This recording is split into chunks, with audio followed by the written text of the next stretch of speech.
Jarl's been playing this Toph a lot. Has been seeing some moderate Yeah, success. Obviously, Toph, not exactly a good character. but we have been Anyways, we're seeing a lot going. more. But we have been seeing a lot more Toph recently. We've seen Sanji's Toph do very well at Genesis, and obviously Truggerhat's been a very big, like, active player of Toph in the EU meta, and I think and it'll be interesting to see because I don't think I've seen Jarl's Toph, and I've definitely not seen Danny from UPG, so it'll be interesting to see how they both play. We're on Street Dreams, so let's see how this turns out. We've already got a full boulder from Toph, and right now it's, well, there we go. I mean, pretty strong start from Jarl, and UPG just not getting, as strong of a way to get in on Jarl's Toph, unfortunately. They do get a little bit of a string though, and they do just, needle through the haystack, just get past, Toph's weird downstrong. And there we go. They're both starting to get relatively even now. Unfortunately, they get hit with the downstrong on Danny's case, and wow, that's a pretty decisive kill for UPG. And let's see here. So Jarl comes back on. Like, the UPG re-roll and grabs, but Jarl just doing really well. I think they're using the platform as sort of an extra way just to, get UPG off them, just so they can just position themselves away a little bit. They get the strong dash, nothing comes of it though. UPG, gets punished trying to follow up with another strong. Hang on. Yeah. Is Jarl momentum cancelling using the top boulder projectile? No, not projectile, platform. Because I know that's something that I'm not really few sure. players take advantage of. There we go. That's a quick kill for UPG. Let's see here. UPG doing really well with Danny. Like, I didn't think UPG would have like the basics of Danny down. Well, Like this.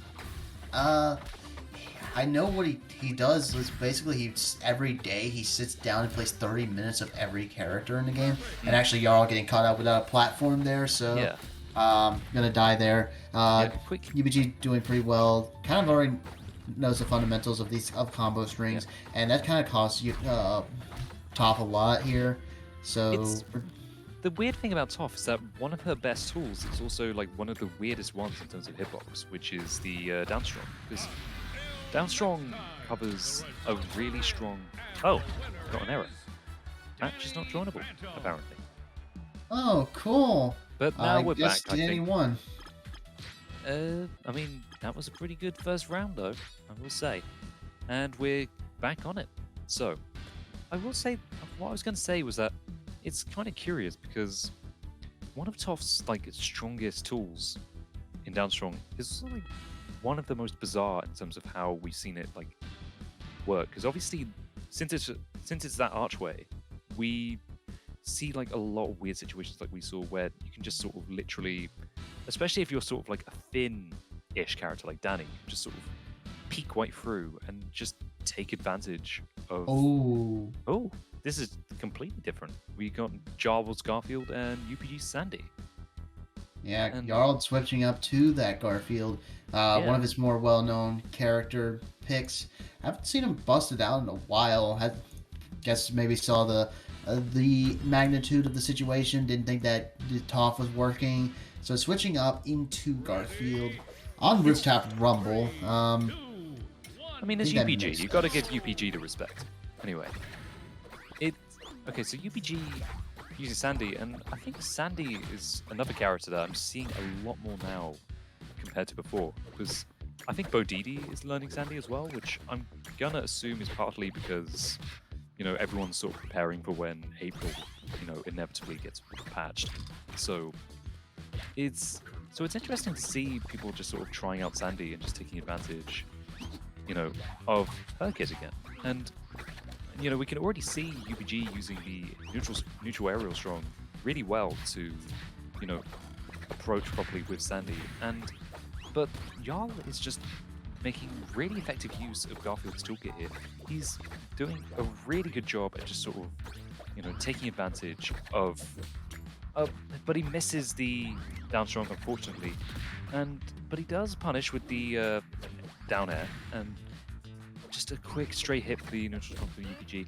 Oh, the teeter though. Oh, his ass teetering. Yeah. Gets the Pookie there. And setting up these jabs, the janky ass hitbox coming out. That's the jab combo. We love and hold dear so much for little Garfo. But I thought that was going to be a kill, but unfortunately it is. I'm guessing Jarl was trying to go for the connection on the very end of the up B. They get the Pookie. Sandy is already at 75%, and unfortunately we mostly just see like quite a lot of tiny little hops from UBG. They're trying to be very careful coming in on Garfield because they know that any stray hit on Garfield can just result in any just kind of, and just like that. Gets in. Yeah. Okay. Finally gets in. And when Jarl. Sorry. When Jarl does get in, he does get a lot more than I feel like UPG does. But right now, UPG is getting the pillar combo, jump, throw him up, spike him back down, reset. Because Sandy's dare is a bit weirder. It doesn't really just spike down instantly. It's a little slow burn. Yeah, it gets a bit of a punch, but not too much to worry about. And now, I mean, it's a surprising thing. Like, Sandy's aerial neutral strong is surprisingly effective. What we consider, because we see UPG just making like really good use of it as like a movement tool, and even there with the teeter, you just see the capability of just how something like that. Not can you just get into a really good position with it, but it can also double as just a really good option just for getting yourself out there, and your opponent just sort of has to respect it unless they have like a good down strong that can deal with it. And you'd be surprised at like how you aerial down strong can easily deal with something like that. And let's see here. So Jarl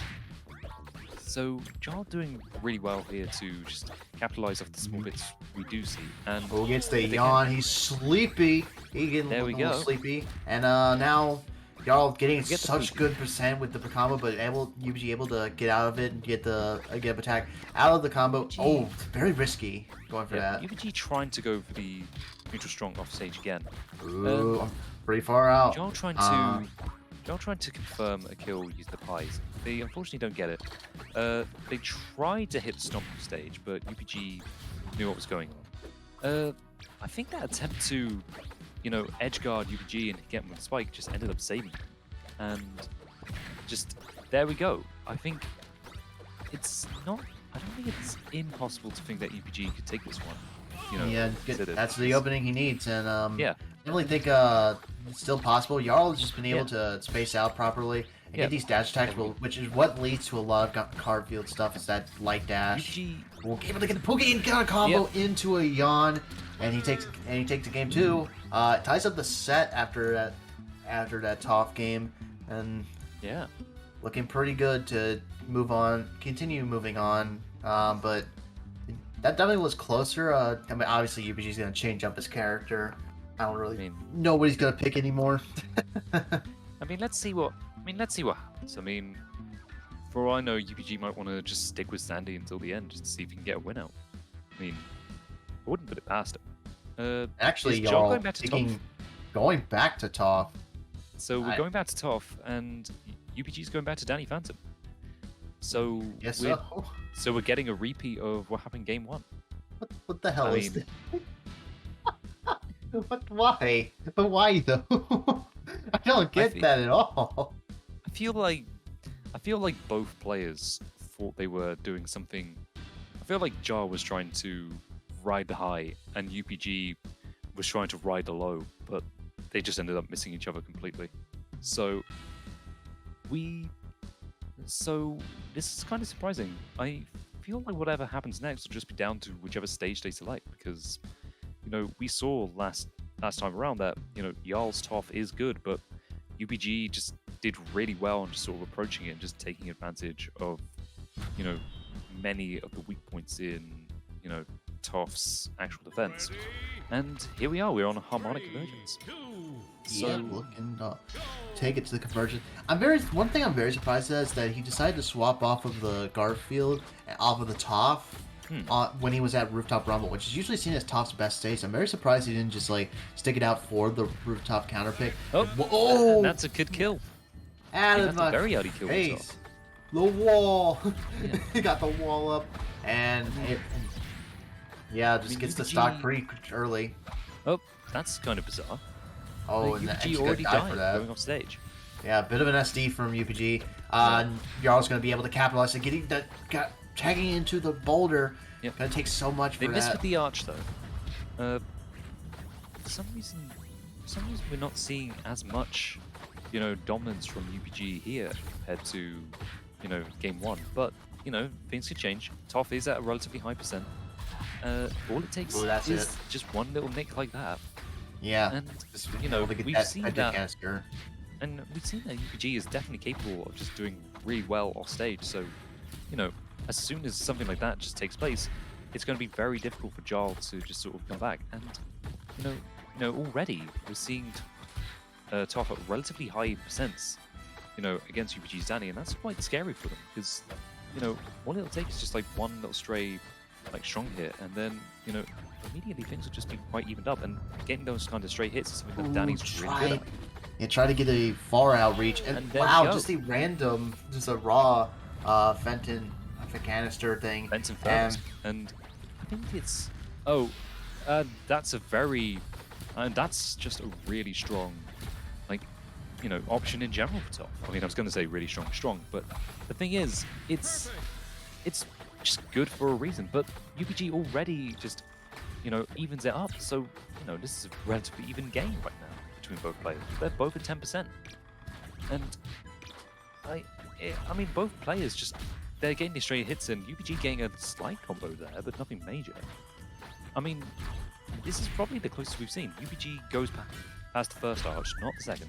He gets hit with the get clapped for it, and actually gets super close off stage, and dies off stage. Places the platform way too high, and that will kill you now.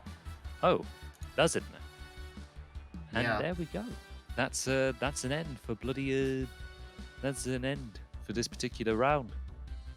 So, I feel like next is going to be game. I want to say game 4. So, I'm kind of curious what it's going to be this time. Is Jarl going to switch back to Garfield? Is UPG going to switch back to Sandy? Or is UPG going to stick with Danny and just see, what happens? Because, I feel like UPG's Danny has been doing incredibly well this set, and I don't think his Sandy was bad. I just think, assuming that Jarl is going to go back to Garfield after like 2 Toph losses during this set alone, I'm just wondering, will we see Garfield again, or will we just see Jarl just decide, no, I want to try and make this happen. If I can't make it happen with Toph, I might as well not make it happen at all. Which, is a fair thing, especially if you're learning a new character. Like, if you want to make sure, like, you're strong enough with that character to go far, then I can respect going with the P again, and it looks like that's what Jarl's doing. Oh, are they though? I mean, it looks like they're sticking with Toph. I mean, yes, maybe. It looks like it though. From our perspective, it looks like they're sticking with Toph. UPG is swapping to the Helga. Helga? Yeah. That's very bizarre. I don't think. I mean, hey, I'm not gonna complain, but I mean, yeah, I don't know if this is gonna be Blackamar levels of Helga, but let's see here. Okay, so we got the tiny woman versus the big woman. So let's see what happens. So I wouldn't put a bully next. I wouldn't put the bully next to the blind bandit. Not all of us remember the Toph is blind, all right? Anyway, so UnicornProGamer just already just taking advantage of just the fact that Helga just has some really just strong aerials in general, and yeah, I feel like they got the basics down with Helga. Just the idea that slingshot is such a difficult projectile to deal with, because obviously it can be pretty much anywhere you want to go, and as long as the Helga has a basic understanding of where the slingshot is, they can pretty much confirm off of anything as long as they're, you know, they've got their lights on. And you know, so far it's kind of been more in against Jarl right now, but Jarl has control right now, so I could see some sort of strong happening. UPG off stage, going to get teetered, and that's a cock. Teetered though. Yeah, And that's gonna cost them the stock. Oh! Yeah, but that's a pretty good trade though. Speed down with the locket, able to take out even at the stocks. It's pretty weird situation for UPG. I feel like staying on such a small platform when Boulder's coming at you is just asking to get teetered at some point. So I'm kind of surprised that didn't end up happening. They get the tech when hit by the down strong, so that's quite good.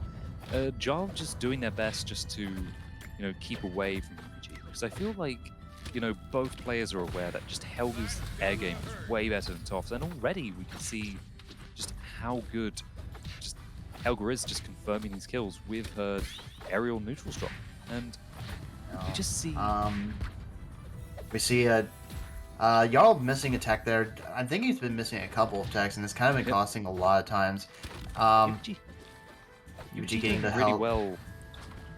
Really well, just getting those little approaches with the down tilt. Because down tilt is such a good just approaching move. It's not as committal as some other approaching down tilts we've seen. And as well as that, we've seen here that he's bearing in mind, the down strong for Toph, because that's one of the strongest tools that she has. And there we go. He just gets wall bounced off the stage there. And but right now, Jarl needs to be careful. Last stock of the tournament potentially for Jarl, and UPG will potentially move on, but needs to find something. Wait. Whoa. Oh. Lag spike. Ooh, Jarl. Ooh, Jarl. I mean, something's happening. Someone's kicking the router. Oh. Game disconnected. Yeah. Well, that's a bit on... Oh. Jarl disconnected. I mean, looks like Jarl's... No, Jarl... Yeah, Jarl is saying in the chat that they DC'd. Oh. So what's going to happen now? Well...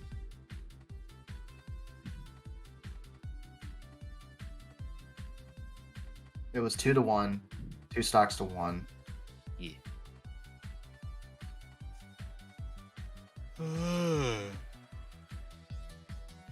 What a bizarre little thing. Well, actually, Jarl's just going to give the game to UPG, and that means Jarl will take, or UPG will take the set. Jarl finishing at a decent 7th place. Congrats to him.